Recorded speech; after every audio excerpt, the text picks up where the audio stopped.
Estimados alumnos, cordial saludo. Bienvenidos a nuestra unidad número 3, negociación. Negociar hoy en día se ha convertido en el arte y en la ciencia, en la cual cualquier profesional puede aprender. Negociar es aquella capacidad que tienen los individuos de poder determinar cuáles son sus intereses y cómo pueden suplir cada uno de ellos de una forma en la que se pueda generar relaciones a futuro.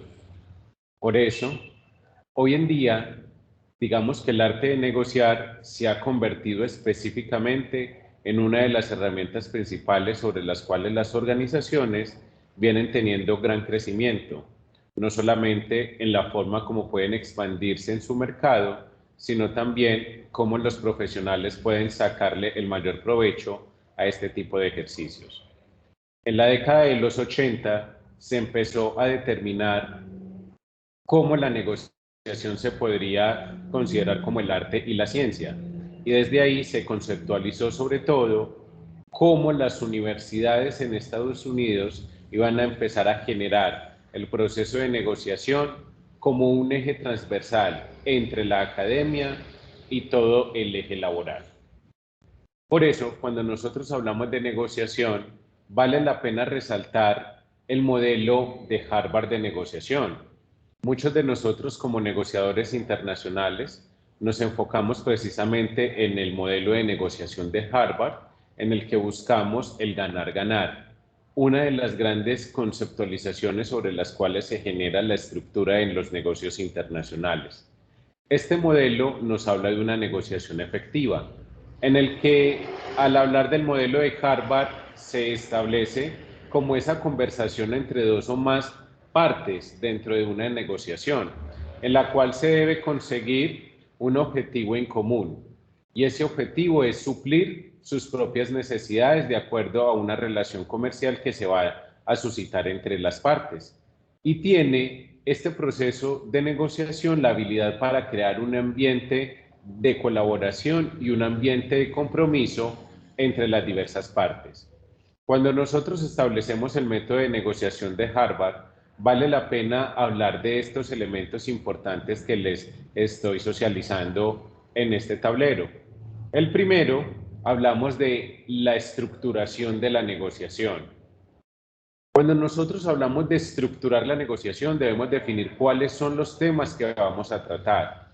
Debemos identificar además cuál es el personaje, cuáles, digamos, aquellos con los que yo voy a establecer una negociación.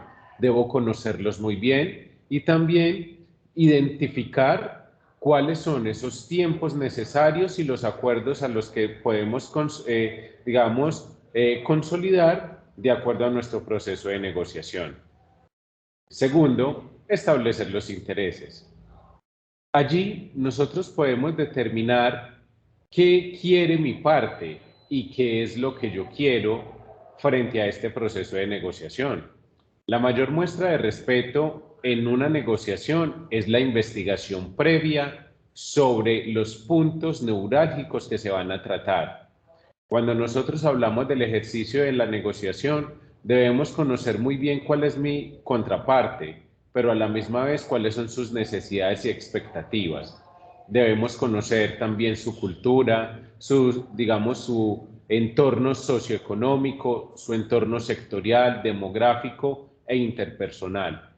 Nosotros negociamos con seres humanos, nosotros negociamos con personas. Y es ahí donde ese factor del ser, ese factor en el que nosotros podemos consolidar la estrategia, nos ayuda día tras día a ir evolucionando en cuáles son aquellos atributos o aquellas circunstancias sobre las cuales se debe empezar a establecer un proceso de negociación. Tercer aspecto importante sobre el cual debe recaer el proceso en una negociación efectiva. Considerar las alternativas. Debemos preguntarnos qué se haría si no estaríamos de acuerdo con determinadas posiciones de nuestra contraparte.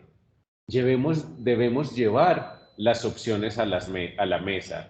Debemos llevar un abanico de oportunidades y de alternativas que permitan solucionar diferentes conflictos, porque en una negociación, uno de los grandes baluartes o una de las grandes bases sobre las cuales se consolida este ejercicio es sobre los conflictos. Y más adelante tendremos la oportunidad de hablar sobre este concepto. Otro aspecto importante es la comunicación fluida. La comunicación hace parte y es un pilar fundamental en la negociación. La comunicación utiliza un lenguaje verbal, un lenguaje no verbal, conocido como el lenguaje corporal, y este debe ser consciente en cuanto a la forma como le estamos transmitiendo la información, cómo estamos llevando a cabo la negociación, y esa persona o esa contraparte establecerá su proceso de toma de decisiones de acuerdo a la situación por la cual se va llevando la empresa o se va llevando la negociación. La comunicación es un factor indispensable, el cual le permite establecer el éxito o el fracaso de un proceso de negociación efectiva. El siguiente es aplicar el gana-gana.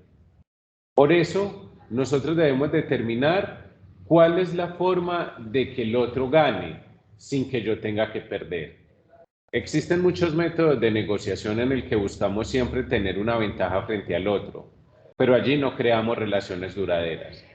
Debemos buscar específicamente cómo puede ganar mi contraparte y cómo puedo ganar yo, buscando ese equilibrio entre la satisfacción de ambas necesidades. Y por último, establecer una relación. En un proceso de negociación o en la metodología de Harvard, debemos buscar siempre lazos de confianza, con la cual la contraparte, sin embargo, evite al máximo esas muestras exageradas de emotividad. Por eso, cuando nosotros hablamos de inteligencia emocional y hablamos del establecimiento de relaciones duraderas a largo plazo e incluso a mediano plazo, nos permite establecer que un proceso de negociación va mucho más allá de una simple relación comercial de compra o venta de un determinado bien o servicio, sino que en un proceso de negociación debemos satisfacer cuáles son los elementos fundamentales sobre los cuales se puede suscitar esa estrategia y buscando permanentemente el establecimiento y la satisfacción permanente de ambas partes.